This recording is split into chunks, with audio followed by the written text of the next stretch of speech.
வலிமை மிக்க வானர மன்னன் வாலி ராமாயணத்தின் மிகவும் கவர்ச்சிகரமான பாத்திரங்களில் ஒன்றாக இருக்கிறது. அவரது இணையற்ற வலிமை மற்றும் வீரத்திற்காக அறியப்பட்ட வாலி போரில் அவனை வெல்ல முடியாத ஒரு வரம் பெற்றிருந்தான். அவனை போரில் எதிர்கொள்ளும் எவரும் வாலியிடம் தங்கள் பலத்தில் பாதியை இழந்து அவர்களை சக்தியற்றவர்களாக ஆக்குவான். இந்த தெய்வீக பரிசு அவனை நாட்டில் மிகவும் பலமான போர் வீரனாக மாற்றியது. வாலியின் ராஜ்யம் கிஷ்கிந்தா ஆடம்பரமும் செழிப்பும் நிறைந்த இடமாக இருந்தது. அவனது ஆதிக்கம் ஈடு இணையற்றது. சக்தி வாய்ந்த எதிரிகள் கூட அவனுக்கு சவால் விட தயங்கினர். அவனது கர்ஜனை மிகவும் சக்தி வாய்ந்ததாக இருந்தது. அது மலைகளை அசைக்கக்கூடியது என்று புராணங்கள் கூறுகின்றன. ஆனால் இவ்வளவு வலிமை இருந்த போதிலும் வாலியின் வாழ்க்கையில் மோதல்கள் இல்லாமல் இல்லை. வாலிக்கும் அவன் சகோதரன் சுக்ரீவனுக்கும் இடையே ஏற்பட்ட பகையால் திருப்புமுனை ஒன்று ஏற்பட்டது. ஒரு தவறான புரிதல் கடுமையான போட்டிக்கு வழிவகுத்தது. வாலி சுக்ரீவனை ராஜ்யத்திலிருந்து நாடு கடத்தினான்.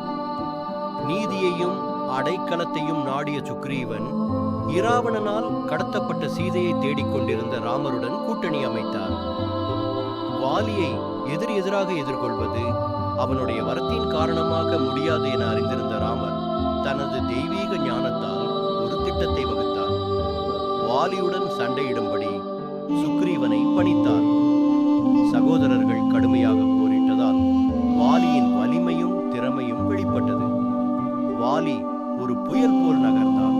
அவனது தாக்குதல்கள் இடி போல் எதிரொலித்தன.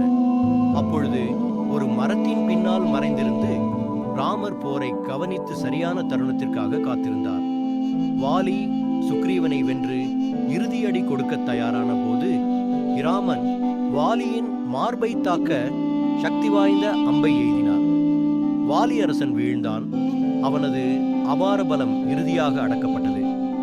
தரையில் விழுந்த வாலி அது ராமனுடைய அம்பு என்பதை அறிந்து கொண்டான்.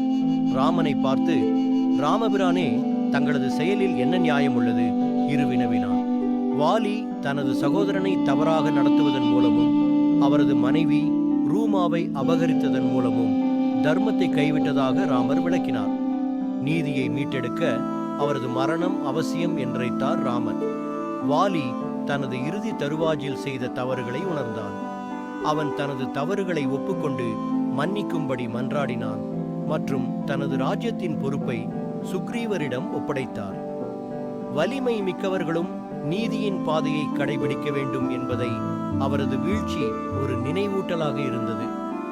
ராமாயணத்தில் வாலியின் கதை வலிமை மற்றும் அதிகாரத்தை பற்றியது மட்டுமல்ல, ஆணவத்தின் விளைவுகள் மற்றும் தர்மத்தின் முக்கியத்துவத்தை பற்றியது.